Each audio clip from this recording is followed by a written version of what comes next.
Okay. Now that we're in our thinking chair, let's think.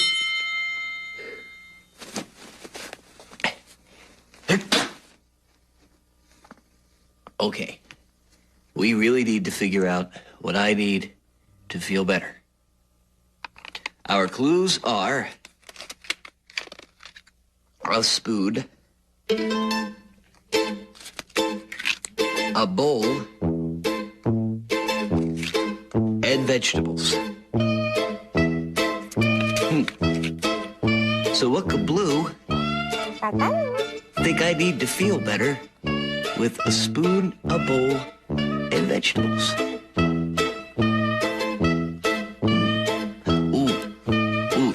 Do you think maybe Blue wants me to do the vegetable dance with a spoon and a bowl?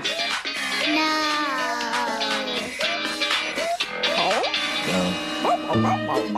Really? No. What could make me feel better with a spoon, a bowl, and vegetables?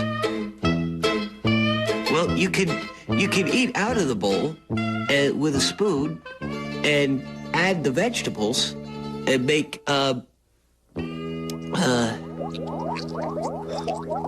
vegetable soup. Vegetable soup. That's it.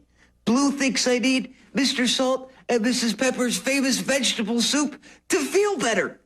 We just figured out Blue's clues.